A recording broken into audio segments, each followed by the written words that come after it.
Hello friends, welcome back hi fi study changing the way of education. दोस्तों, आज की class में जो हम सीखने वाले हैं अपना डीएलएड थर्ड सेमेस्टर मैथ का जो मॉडल पेपर नंबर होगा वो 11 होगा, है ना।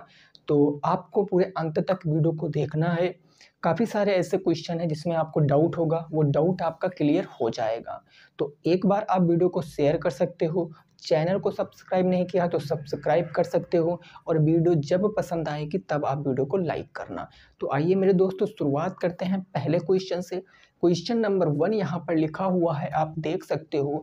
ये कह रहा है कि दो व्यक्तियों की आय का अनुपात 5:3 है तथा उनके व्यय का अनुपात 9:5 है। यदि वो दोनों क्रमशः 1300 और 900 रुपये बचाते हैं तो आपको उनकी आय बताना है, इनकम बताना है। एक्सपेंडिचर का रेशियो दिया गया है और सेविंग का जो फिक्स अमाउंट है वो दिया है। सेविंग भैया 1300 है और 900 है, जबकि एक्सपेंडिचर का रेशियो दिया गया 9:5।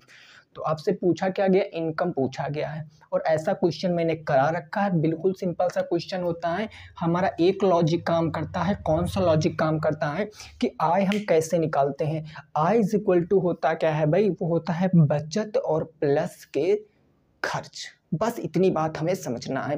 देखो, अब आप इस क्वेश्चन को कैसे लगा सकते हो भाई। इनकी आय का अनुपात कितना है, 5:3, और ये अनुपात दिया गया है। अनुपात सबसे सरलतम रूप होता है। ये इनकी आय है नहीं, इसमें हम आय बनाएंगे। कैसे बना सकते हैं, इसमें कोई चर राशि लगाकर, मतलब x y z m n कुछ भी लगाकर हम इनकी आय को मानेंगे। तो मेरे दोस्तों जरा देखो, अगर मैं कह दूं कि इनकी आय का अनुपात कितना दिया गया है, 5:3। भाई इनकी आय का अनुपात है 5 और इनकी आय का अनुपात है 9। कोई दो व्यक्ति रहे होंगे, एक कोई ए व्यक्ति रहा होगा, एक कोई बी व्यक्ति रहा होगा। तो ये 5-3 है, इनमें हम एक चर राशि लगा लिया x।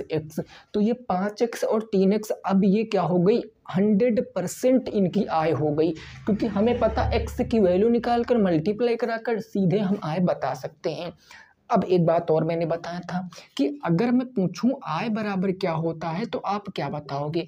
आप कहोगे सर आय बराबर होता है बचत और जितना हमने खर्च किया है, अगर उन दोनों को मैं ऐड कर दूंगा तो हमें क्या निकल कर आएगा, आय निकल कर आएगा। मैं पूछूं भैया खर्च बराबर क्या होगा, तो आपको पता बचत को इधर ट्रांसफर कर दोगे तो ये हो जाएगा आय, बचत आ जाएगा, माइनस में बचत और बराबर क्या बचेगा, खर्च बचेगा। ये बात मैंने आपको क्यों बताई है, क्योंकि हमको खर्च का रेशियो दिया है। देखो खर्च का रेशियो दिया ना 9:5, तो हम इसके इक्वल दिखाएंगे। तो अगर मैं बताऊं कि भैया मैं यहाँ पर लिख लेता हूं कि जो ये 5x और बटे 3x, भाई अनुपात को हम बटे भी कह सकते, जाहिर सी बात है कह सकते। और आय हो गया, भाई आय हमने लिख लिया ना। अब आय से अगर मैं बचत घटा दूं तो ये किसके बराबर होगा, ये खर्च के बराबर होगा। बस बात खत्म। भाई पहले की बचत कितनी है, 1300, तो माइनस क्या हो जाएगा 1300, और दूसरे की बचत कितनी है 900, तो ये माइनस हो गया 900। अब ये भी एक खर्च है, आय से बचत घटाएं खर्च, आय से बचत घटाएं खर्च, और खर्च का रेशियो कितना दिया है, 9:5 दिया है। बस काम खत्म, इसको सॉल्व करना, काम खत्म। भाई इधर क्रॉस मल्टीप्लाई कराओगे तो 5 पंजे कितना हो जाएगा 25x, और प्लस में क्या हो जाए 13×5 65, माइनस, भाई प्लस माइनस को पूरा माइनस होगा तो माइनस का 6500 हो गया। अब आप इसका गुणा कराओगे 9 का इससे, तो 9 कितना होता है 27x, और माइनस के 9 कितना हो गया 8100 हो गया। तो हमने यहाँ पर लिख दिया माइनस के 8100। अब आपको पता हम एक चर का मान निकाल सकते हैं इजीली। भाई 27x प्लस में इधर आएगा माइनस में, तो ये आपका 25x इधर था, 27x लेकर आए तो ये माइनस में हो गया, बराबर उधर माइनस के कितना बचा 8100 बचा, और ये माइनस के 6500 उधर जाएगा तो प्लस के 6500 हो जाएगा। इतनी बात तो आपकी समझ में आ ही रही होगी। यहाँ कितना बचेगा, यहाँ माइनस के 2x बचेगा, क्योंकि 27 बड़ा है तो माइनस के बच जाएगा। और यहाँ कितना बचेगा भैया 65, 5, 70, 1, 71, 1600 बचेगा। माइनस के कितना बचेगा 1600 बचेगा, क्योंकि 65 इस 6 और 1 7 7,000 और 6 5 11 8100 हो गए। अब माइनस के 2 से हम इसको काट देंगे तो x की वैल्यू कितनी आ जाएगी, 800 आ जाएगी। भाई x की वैल्यू कितनी आ जाएगी, 800। और अगर हमें x की वैल्यू पता है तो मेरे भाई आप यहाँ पर दोनों की आय बता सकते हो। क्वेश्चन में आपसे आय ही पूछे है, 5x था तो 5 इंटू एक्स की वैल्यू 800 है, तो ये हो गया 800। और इनकी हो जाएगी 3 इंटू एक्स की वैल्यू 800 है, तो ये हो गई 800। तो मैं कह सकता हूँ 8 5 40, यानी एक व्यक्ति की आय 4000 थी और दूसरे व्यक्ति की आय कितनी थी, 2400 रुपये थी। ये दोनों क्या होंगे, हमारे आंसर होंगे। क्या आप हमारी बात से सहमत हो? क्या आप हमारी बात से सहमत हो? कितना आया, 800 एक्स का मान आया, तो 8 5 40, 4000 एक की राशि हो गई, आय हो गई। दूसरे की 3x था तो 8 3 24, 2400 दूसरे की इनकम हो गई। आई होप आपको समझ में आया होगा। नेक्स्ट पे पहुंचते हैं प्रश्न संख्या नंबर 2 पर। प्रश्न संख्या नंबर 2 पर पहुंचते हैं और उसका उत्तर बताने की आप कोशिश करोगे शानदार तरीके से, है ना। कैसे भैया, तो शानदार तरीके से। क्लियर, ले लिया ना स्क्रीनशॉट। चलिए वेरी गुड। अगला प्रश्न देखिए। देखिए वीडियो की क्वालिटी थोड़ा सा हो सकता है आपको ना डाउन लग रही हो, जिसका रीज़न मैंने कल की क्लास में बताया था कि जो थोड़ा सा ना यहाँ पर लाइट की सिस्टम वो गड़बड़ हो गया है भाई, है ना। तो अभी को 2-3 दिन में सही हो जाएगी, तब तक आप एडजस्ट कर लेना, है ना। क्वेश्चन नंबर 2, प्रश्न संख्या नंबर 2 ये कह रहा है कि यदि 2500 का 8% वार्षिक दर से यदि 2500 का 8% वार्षिक दर से 8% वार्षिक दर से क्या दिया गया, 8% वार्षिक दर से निवेश किया जाए तो कितने वर्षों में 33 हो जाए। वार्षिक दर से निवेश किया जाए तो क्वेश्चन कह रहा है तो कितने वर्षों में या कितनी अवधि में, है ना, कितने वर्षों में कितना हो जाए, 3300 हो जाए। यही तो कह रहा ना, कितने वर्षों में 3300 हो जाएंगे, 3300 हो जाएंगे। बस मेरे दोस्त काम खत्म है। इस क्वेश्चन को फटाफट से उड़ाओ, फटाफट से इस क्वेश्चन को उड़ाओ। देखिए कुछ नहीं है, आप इजीली ऐसे प्रश्नों को सॉल्व कर सकते हो, कोई दिक्कत वाली बात नहीं है। अब आपका एक बात जो है ना वो मैंने आपको बताई थी, वो समझ जाओगे तब आप लगा दोगे।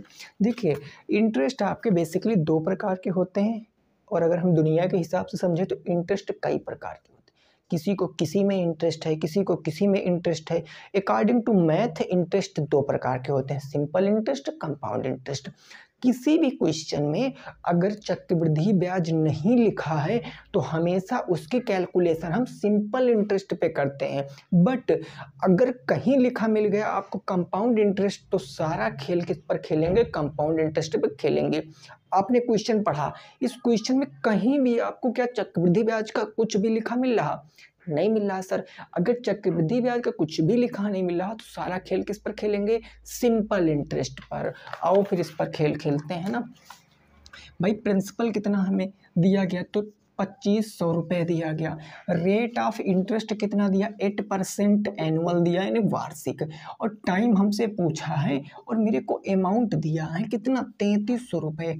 अब मैं आपसे एक बात जानना चाह रहा हूँ कि सिंपल इंटरेस्ट कितना मिला, ज़रा फटाफट बताओ सिंपल इंटरेस्ट कितना मिला। अगर आपने 2500 रुपये की राशि को 8% की दर से कुछ अवधि के लिए जमा किया तो आपको 3300 रुपये मिले। कितना ब्याज मिला भाई, 25 5 30 3 33, 5 3 8। कहोगे सर हमें 800 रुपये ब्याज मिला। क्लियर सी बात है। तो बस फार्मूला लगाओ, simple interest is equal to P into R into T और डिवाइडेड बाई 100। ओके ना मेरे साथ। सिंपल इंटरेस्ट 800 हमने रख दिया, 800। प्रिंसिपल कितना है, 2500। रेट ऑफ इंटरेस्ट 8 है। टाइम यानी टी हम कैलकुलेट कर लेंगे, 100 बटे तो 100, 2 जीरो से 2 जीरो खत्म, 8 से काट दिया 100 बार, 25 से काट दिया 4 बार, टी बचा, यानी टी इज इक्वल टू कितना आया, 4 वर्ष आया। खत्म बात। कितना आसान क्वेश्चन था और सबका ये आंसर आ गया होगा, ऐसी मैं कल्पना करता हूँ।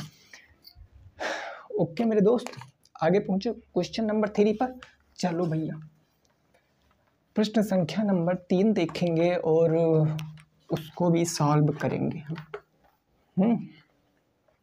देखो जरा देखो क्वेश्चन नंबर 3 क्या है। ये आपसे कह रहा है किसी धनराशि का, ये भी एक क्वेश्चन बढ़िया सा क्वेश्चन है। किसी धनराशि का कितना रेट है, 3 सही 3/4% की दर से 4% की दर से 2 सही 1/3 वर्ष का 2 सही 1/3 वर्ष का सिंपल इंटरेस्ट बताओ। सॉरी, सिंपल इंटरेस्ट दिया गया है, वर्ष का सिंपल इंटरेस्ट कितना दिया गया मेरे दोस्त, तो 210। सिंपल इंटरेस्ट 210 है। तो आपसे पूछे है धनराशि क्या है,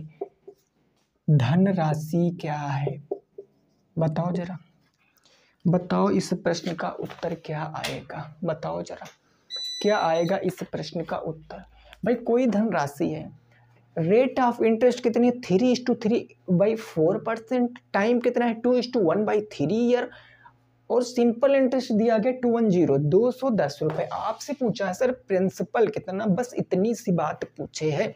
हमने आपको बताया था, क्या बताया था भाई, रुक जा भैया रुक जा, हमने आपसे क्या बताया था कि अगर ऐसा प्रश्न आएगा तो हमेशा आप प्रिंसिपल कितना मानोगे, आप प्रिंसिपल 100 मानोगे।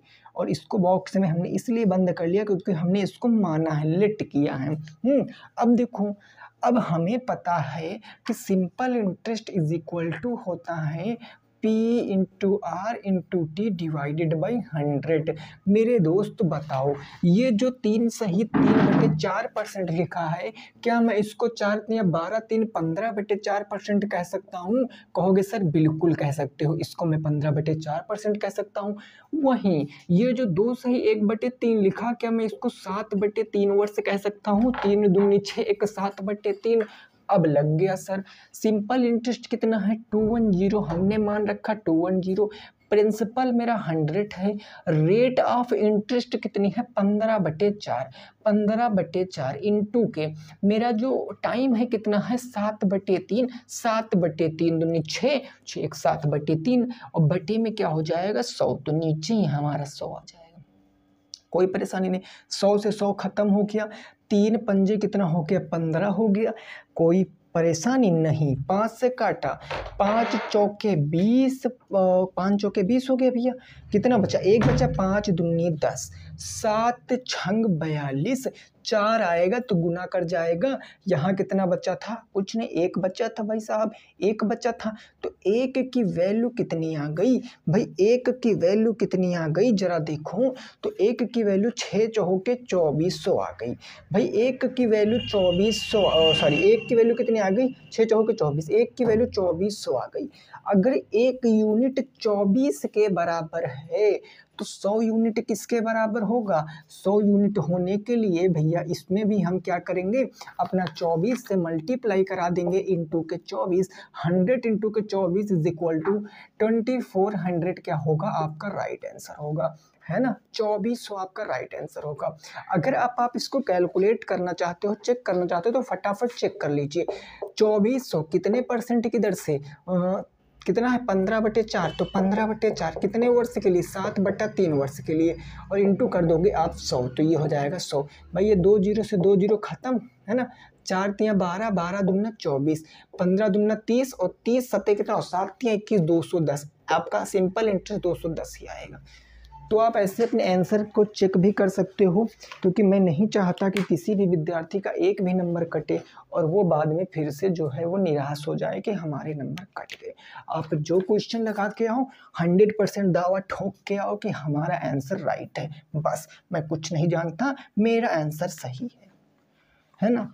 कॉन्फिडेंस को ना अपना उस लेवल पर ले जाओ, मतलब कि पूरा वही, मतलब हद पार कर दो कि कॉन्फिडेंस हमारा इतना तगड़ा है भाई साहब कि कोई पहुंच नहीं सकता, ऐसा वाला, है ना। क्वेश्चन नंबर 4, प्रश्न संख्या नंबर 4 क्या कह रहा है, ये कह रहा है, ये लो भैया एक कंपाउंड इंटरेस्ट से आ गया क्वेश्चन। 30,000 रुपये पर, है ना, 30,000 रुपये पर रुपए पर कितने परसेंट की दर से? 7% की दर से, 7% की दर से कुछ अवधि में, अवधि क्या होता है पता है? कुछ अवधि में, अवधि में क्या होता है भैया? कुछ अवधि में, कुछ अवधि में चक्रवृद्धि ब्याज जो कंपाउंड इंटरेस्ट है, कुछ अवधि में कंपाउंड इंटरेस्ट 4,347 रुपये मिलता है। रुपये मिलता है, क्या मिलता है? रुपये मिलता है। तो आपको बताना है वह अवधि ज्ञात करो, वह अवधि आपको बताना है, वह अवधि बताओ क्या होगी?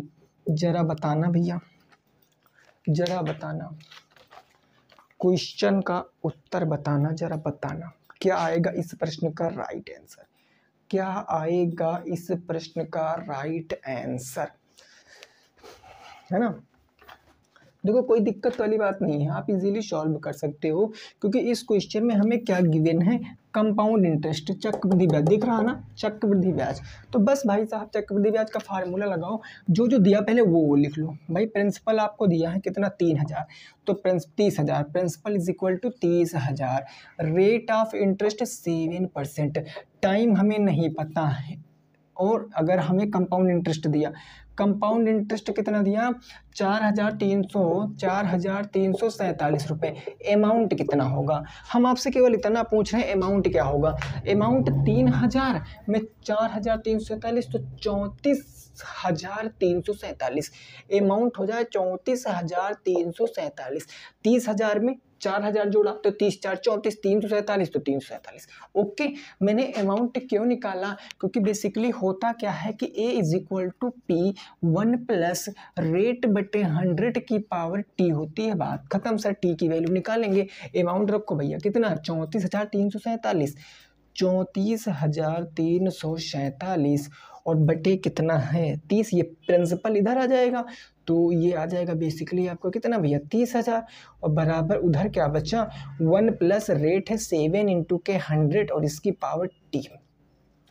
क्या ये किसी से कट रहा है? 4 3 7 3 10 4 14, 14 और 7 3 21, 3 से कट जाएगा। 3 एकम 3, 3 एकम 3, 13 हो गया। 3 चौके 12, एक बच्चा कितना हो गया भाई? 14 हो गया। 3 चौके 12, 2 बचा, 3 9 27। नीचे 3 से काटेंगे, 3 एकम 3, 0। ये कितना आ गया? 1,000। अब क्या किसी से कट रहा है? ये अब तो नहीं कटेगा, और अब नहीं कटेगा तो जाहिसा 49, बिल्कुल करेक्ट। देखो मेरे दोस्त, आप ऐसे चीजों के साथ खेल सकते हो। कैसे? तो इधर बचा 11,449 और बटे बच गया आपका कितना भैया? तो कितना बच गया भैया? 10,000 बच गया। ओके, इधर हो गया 100 एक कम 100, 107 और बटे कितना हो गया? 100 हो गया। इसकी पावर T हो गया। अब आपको बेसिकली करना क्या है यहाँ पर कि अगर आप बेस को बराबर कर लो तो समय भी बराबर, पावर भी बराबर होता। ऐसा सर्च एंड इंग्लिश में पढ़ाया है मैंने। अगर बेस इक्वल तो पावर भी इक्वल। तो हमने देखा कि क्या मैं 11,449 को 107 के रूप में तोड़ सकता हूँ? डेफिनेटली तोड़ सकता हूँ, क्योंकि हमें पता है कि 107 का अगर मैं वर्ग निकालूंगा तो 11,449 आएगा। भाई आप इसको गुणा करना तो इतना ही आएगा। तो मैं इसको क्या कह सकता हूँ? मैं इसको कह सकता हूँ 107 बटे 100, और इसकी पावर कितनी हो जाएगी? 2 हो जाएगी। बराबर यहाँ भी 107 बटे 100, इसकी पावर कितनी हो जाएगी? T।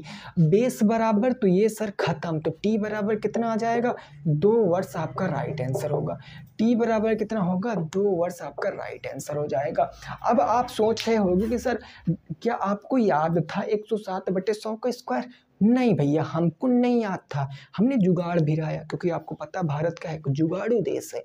तो हमने यहाँ जुगाड़ क्या लगाया कि यार हमको बेस में 100 चाहिए, क्योंकि कुछ कट तो नहीं रहा। बेस में 100 चाहिए, और 100 कब? 100 के 2 जोड़े बन जाएंगे, और जब 100 के 2 जोड़े बन जाएंगे, अगर नीचे का बन गया तो ऊपर का 100% बनेगा। तो नीचे अगर 100 का स्क्वायर है तो ऊपर 107 का स्क्वायर। T बराबर 2 वर्ष। नोट करो, आगे पहुँचते हैं। नोट करो, फिर आगे पहुंचते हैं प्रश्न संख्या 5 पर, है ना? कहाँ पर? तो 5 पर। ओके, डन हो गया यहाँ तक मामला ना भैया एकदम। चलिए भाई साहब, अगला प्रश्न। प्रश्न संख्या 5 सिंपल सा क्वेश्चन है, तुरंत उत्तर दे दोगे आप।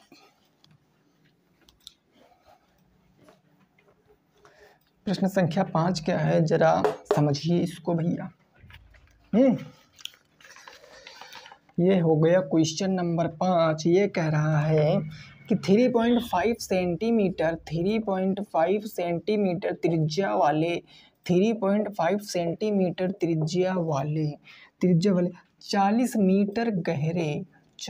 मीटर गहरे कुएं की खुदाई से कितनी मिट्टी निकाली जा सकती है।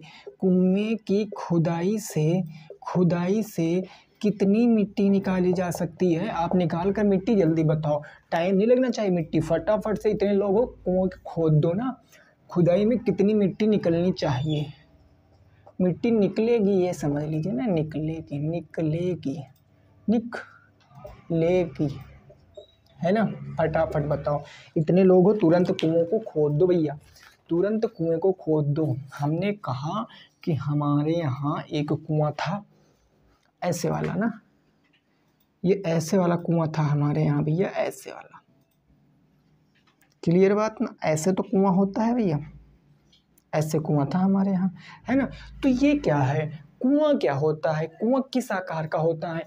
तो अगर मैं कहूँ यार कुआं क्या हमारा बेलन के आकार का होता है, तो क्या बात गलत होगी। भाई कुआं बेलन के आकार का होता है, और ये होती है कुएं की रेडियस, ये होती है कुएं की रेडियस होती है ना। तो त्रिज्या, इस रेडियस आर कितनी दिया क्वेश्चन 3.5 कितना दिया 3.5, और एच हाइट, भाई कुएं की गहराई, कुआं टोटल कितना है 40 मीटर। भाई यहाँ से यहाँ तक की दूरी कितनी है 40 है। अगर ऊपर से नीचे देखो गहराई, नीचे से ऊपर देखोगे ऊंचाई, तो गहराई बराबर ऊंचाई, यानी एच मैं कह सकता हूँ कितना है 40 है। अगर 40 है तो हमें बेसिकली निकालना क्या है, ये क्या होता है भैया पाई आर स्क्वायर। एच क्या होता है, आयतन होता है। ओके, निकाल दो इसको फटाफट से। पाई आर की वैल्यू 22/7, रेडियस कितनी है 3.5, तो 3.5 को क्या लिख सकते हैं। देखो पॉइंट में चीज़ों को ऐसे समझ लिया करो। 3.5 को आप 7/2 लिख सकते हो, 2 3 6 2 5 10, नहीं हो जाएगा 7/2 इंटू के 7/2। हाइट कितनी है भैया, हाइट कितना कहाँ 40, हो गया 40।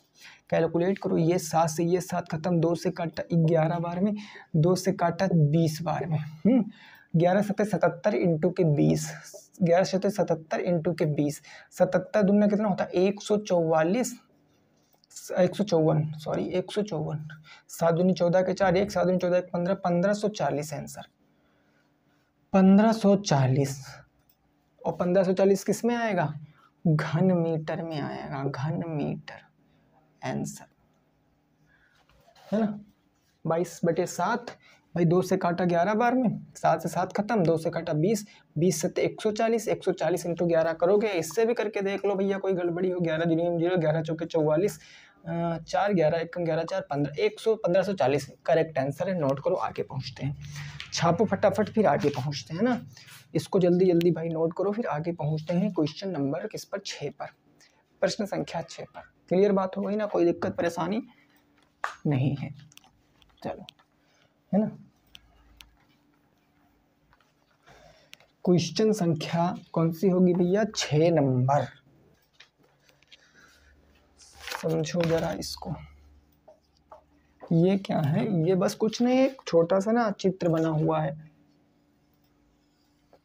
ऐसे वाला, यहाँ पर ऐसे दिया है ना। वैल्यू दिया है, इसकी 21 दिया है, इसकी 21 दिया है, यहाँ पर आपको एंगल दिया है 30 डिग्री, और इसमें आपको पूछे क्या है, इतना पूछने की कोशिश कर रहा है त्रिज्यखंड का क्षेत्रफल। क्वेश्चन में इतना पूछ रहा है कि त्रिज्यखंड का क्षेत्रफल क्या होगा। बस लगाओ जल्दी जल्दी लगाओ, उत्तर बताओ भैया, इस क्वेश्चन को जल्दी लगाओ, उत्तर बताओ क्या आएगा। फिर अभी हमारे पास 4 क्वेश्चन हैं, उसको भी हम सॉल्व करने वाले, है ना। भाई त्रिज्यखंड का क्षेत्रफल क्या होता है, जरा सभी लोग बताओ। भाई त्रिज्यखंड का क्षेत्रफल जो हमारा वृत्त का क्षेत्रफल होता है, उसमें θ/360 से मल्टीप्लाई करा देते हैं तो क्या आता है त्रिज्य खंड का क्षेत्रफल आता है। तो theta is just like angle. Theta क्या होता है, जो गिवन होता है हमें क्वेश्चन में एंगल, उसकी वैल्यू होती है। तो हम यहाँ से क्या पाई आर की वैल्यू रखें ना, 22/7 इंटू आर। रेडियस कितनी है 21, तो हम 21 इंटू के 21 और इंटू के थीटा मतलब 30/360। कोई परेशानी नहीं, 0 से 0 खत्म, 3 एकम 3, 3 एकम 3, 3 दूनी 6, 1/12। 7 से काटा मैंने कितनी बार, तो 7 तियाँ 21। 3 से काटा मैंने कितनी बार, तो 3 चौके 12। अब क्या कट रहा, कुछ नीचे 4 बचा, ऊपर 22 बचा, 2 से काट देंगे, 2 दूना 4, 2 से काटा 11 बार में, तो ऊपर कितना बचा 11 गुणे 21। भाई देखो 11 बचा, 21 बचा, बटे 2 कर दीजिए। तो मैं इसको डायरेक्ट भैया काट लेता हूँ, काटूंगा तो 2 दहम 20, 2 पंचे 10, 11 गुणे 10.5 करो कितना आएगा, 11 गुणे 10.5, 11 पचे 55 के 5, कैरी कितना आ गया 5 आ गया। ओके 11 जुरियम 0, या 5 ऐड कर दिया, 11 एकम 11.1 अंक पहले, तो 1 अंक पहले 115.5। और क्षेत्रफल कितने आता भैया स्क्वायर में, चूंकि यहाँ कोई भाई यूनिट दी नहीं गई थी तो यूनिट पता ही नहीं, जो भी यूनिट रही होगी सेंटीमीटर सेंटीमीटर जो भी, उसकी पावर 2 होगा, बस ये आपका आंसर, ठीक है ना, जो भी यूनिट रही होगी उसकी पावर 2 आंसर 115.5 आंसर। नोट करो, आगे पहुंचते हैं, है ना, आगे पहुंचते हैं अगले प्रश्न के ऊपर, प्रश्न संख्या 7। यहाँ तक की बात क्लियर। चलो भैया अगला देखो, क्वेश्चन नंबर 7, उसको सॉल्व करने की कोशिश करना है, क्या आएगा उत्तर, क्या क्या चीज़ें हो रही हैं वहाँ पर, सारा कुछ आपको ना सीखना है। क्वेश्चन नंबर 7 में ये क्या कह रहा है क्वेश्चन, 2 की पावर 2x प्लस में 21 बराबर के 32 की पावर कितनी है 3x माइनस के 1, 3x माइनस के 1 में x का मान बताओ। इस x का मान आपको बताना है, फाइंड आउट x की वैल्यू, x का मान बताओ, जल्दी से बताओ जल्दी से। 2 की पावर 2x प्लस में 21 बराबर 32 की पावर 3x माइनस के 1। बेस इक्वल कर लीजिए, पावर इक्वल हो जाएंगी, जब पावर इक्वल हो जाएंगी तो ये हमारा क्या बन जाएगा, एक रैखिक समीकरण बन जाएगा। और रैखिक समीकरण सॉल्व करना पता है, चर वालों को एक तरफ अचर वालों को एक तरफ फटाक से वैल्यू निकाल लेंगे। आइए देखते हैं भाई, हम यहाँ इस 2 को ऐसे लिख सकते हैं, 2 की पावर 2x प्लस में 2 बराबर 32 को क्या लिख सकता हूँ, 2 दूनी 4 दूनी 8 दूनी 16 दूनी 32, 2 की पावर 5, 2 की पावर 5 और इसकी होल पावर कितनी चढ़ा देंगे 3x माइनस के 1, क्योंकि पता है 2 दूनी 4 दूनी 8 दूनी 16 दूनी 32, बस पावर के ऊपर पावर है तो पावरों का प्रोडक्ट हो जाएगा। 2 की पावर 2x प्लस में 21 है भैया ना, 21 बराबर के 5 तियाँ 15, 2 की पावर 15 माइनस के 5 एकम 5, ये हो गया 15x माइनस में 5। कोई इतना बड़ा इशू नहीं, समझ गए होगे आप भाई, बेस बराबर है, काट दिया तो पावरें भी बराबर।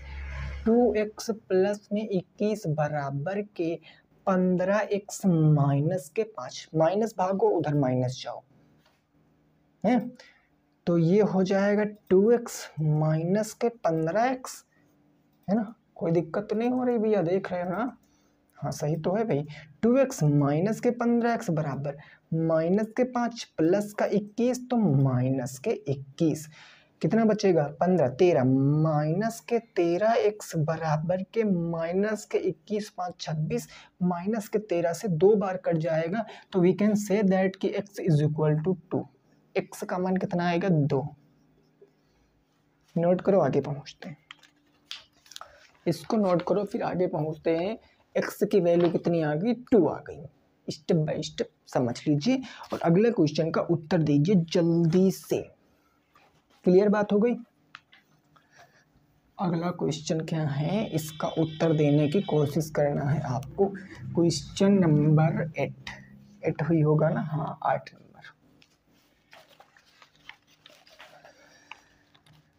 क्वेश्चन नंबर 8 क्या है, ये कह रहा है 16 की पावर पॉइंट के 36, 16 की पावर दशमलव का है 36 इंटू 256 की पावर, 256 की पावर कितना है, तो है 0.07, 0.07।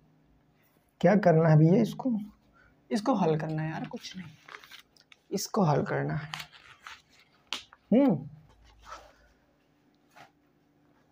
जल्दी से लगाओ इस प्रश्न को, इस प्रश्न का उत्तर जल्दी से लगाओ। क्या आएगा, जल्दी फटाफट शानदार तरीके से आप इसका उत्तर बताएंगे।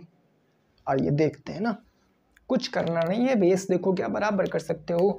सबसे पहले देखो क्या आप 16 का वर्ग निकालोगे कितना आएगा, 6 4 36 के 6, 3 6 कम 6 दूनी 12, 3 15, 1 1 256। भाई 256 को मैं 16 की पावर 2 कह सकता हूँ, कहोगे सर बिल्कुल कह सकते हैं। और जब ये कह सकते हैं तो बस काम तो ख़त्म हो गया। 16 की पावर पॉइंट के 36 हो जाएगा, इंटू 256 को 16 की पावर 2 और इसकी होल पावर पॉइंट के 07 मैंने चढ़ा दिया। क्लियर, पावर के ऊपर पावर गुणा कर दीजिए, तो ये हो जाएगा 16 की पावर पॉइंट के 36 और इंटू 16 की पावर कितने, 7 दूनी 14 दशमलव पॉइंट के यानी 1.4, तो 36 4 40 10 50, 16 की पावर कितनी आ जाएगी भाई, बेस जुड़ जाएंगे और पावरें जुड़ जाएंगी क्योंकि मल्टीप्लाई बेस इक्वल है।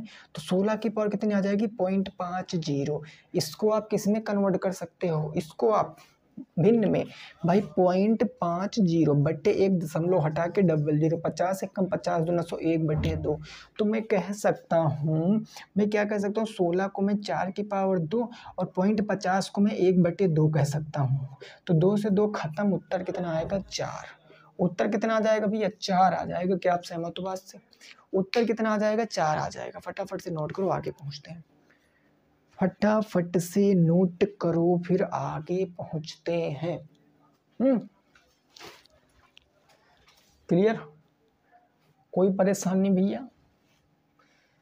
चलो अगला क्वेश्चन नंबर 9, प्रश्न संख्या 9 क्या है जरा समझो।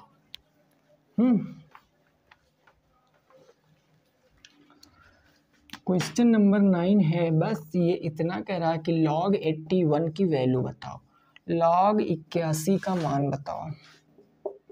लगाओ इस प्रश्न को, इस प्रश्न को कौन पहले लगाएगा, कौन पहले लगाएगा, कौन पहले लगाएगा, है ना। log 3 की मैं वैल्यू आपको दे रहा हूँ, कोई दिक्कत नहीं है, 0.4771 log 3 की वैल्यू है 0.4771। अब लगाओ, ये गिवन है, ये क्वेश्चन में दिया है ना, ये मैंने कह दिया, चलो दिया है, दिया और बाती है, ठीक है ना। क्लियर, चलो इसका उत्तर बताओ। आसान है, बिल्कुल सिंपल सा है मेरे दोस्त। आपको हर एक सेट में, मैं जब से चैप्टर पढ़ा दिया हूँ, हर एक सेट में ऐसा क्वेश्चन लेता हूँ। इसका मतलब पता क्या है कि ऐसा क्वेश्चन आएगा, हल्के में मत लेना कि नहीं आएगा, बिल्कुल आएगा। जब भाई चैप्टर है तो आएगा तो है, तो आपको सीखना तो पड़ेगा।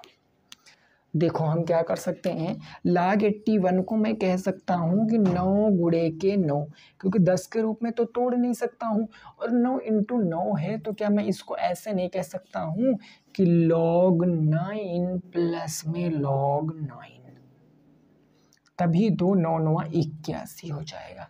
क्या आपको log 9 की वैल्यू पता है, नहीं पता है ना, तो मैं इसको ऐसे कह सकता हूँ कि log 3 टू पावर 2 और प्लस क्या हो जाएगा, log 3 to the power 2।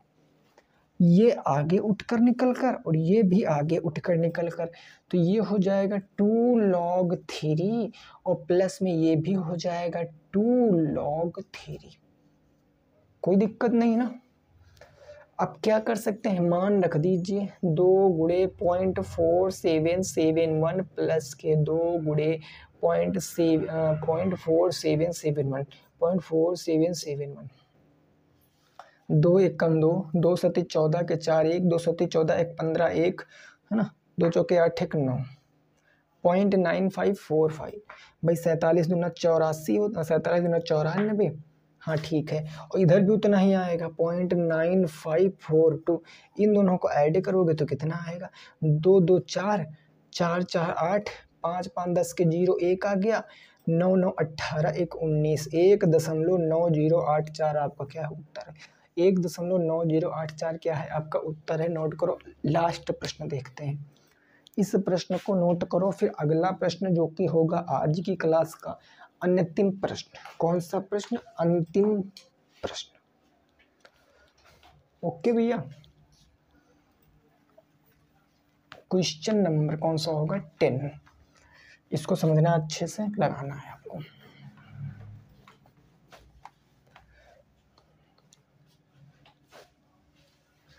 Question number 10 है, ये 10 है, आपको दिया गया है, क्या दिया, अरे सॉरी लॉग लिख दिया यार मैंने, क्वेश्चन नंबर 10 होगा। ये दिया गया एक वृत्त की परिधि, एक वृत्त की परिधि आपको दिया गया है, एक वृत्त की परिधि 154 सेंटीमीटर है, एक वृत्त की परिधि 154 सेंटीमीटर है। तो आपसे पूछे है क्षेत्रफल क्या होगा, तो आपसे पूछे क्षेत्रफल बताओ। मैं थोड़ा सा क्वेश्चन लगाऊंगा, बाकी आप इस क्वेश्चन को लगाओगे और इसका जवाब आप कमेंट में बताओगे, है ना। कोशिश करो भैया लगाने की। देखिए पॉइंट में आएगा कोई दिक्कत नहीं होता मेरे दोस्त, क्योंकि क्वेश्चन ही ऐसा होता, पॉइंट में आए, फ्रैक्शन में आए, किसी तरीके से हमारा उत्तर आए, बस ये। क्योंकि कंसेप्ट एक होता है, डाटा चेंज हुआ करता है, पॉइंट में सब किसी में आ सकता है ना। चलो इसका उत्तर क्या होगा भाई, परिधिवृत्त की क्या होती है, 2πr = 154। रखो 2 इंटू पाई आर के मान 22 इंटू के 7 इंटू के आर, रेडियस यहाँ से हम ज्ञात करेंगे बराबर 154। कोई परेशानी, 2 से काटेंगे, 2 सत्ती 14, 1 बच गया, 2 सत्ती 14, है ना, 11 दूना 22, 11 शते 77, 7 सता 49/2, रेडियस कितना आ जाएगा 49/2। भाई फिर से देख लीजिए, 2 से काटा तो 77 बार में, 11 दूना 22, 11 शते 77, 7 सता 49/2, रेडियस आ गई 49/2। हमको क्षेत्रफल बताना था, और क्षेत्रफल क्या होता है, पाई आर स्क्वायर, 22/2 इंटू के 49/2 और इंटू के 49/2। 7 से काटा 7 बार, 7 सता 49, 2 से काटा 11 बार, और कुछ क्या कट रहा है भैया, और कुछ तो नहीं कट रहा है ना। तो उत्तर कितना आएगा, 11 सते 77, 77 इंटू के 49 और बटे के नीचे 2। इसको सॉल्व कर लोगे आपका उत्तर आ जाएगा। इसका उत्तर आप कहाँ बताओगे, कमेंट बॉक्स में बताओगे। इसका उत्तर कहाँ बताओगे, कमेंट बॉक्स में बताओगे। तो उम्मीद करते हैं आपको चीज़ें पसंद आई हैं, तो ये लाइक कर देना अगर पसंद आई है, मित्रों को शेयर कर देना, और बाकी क्वेश्चन का आंसर कमेंट में कर देना। कोई दिक्कत परेशानी है तो वहाँ भी आप कमेंट कर सकते हो, ठीक है ना।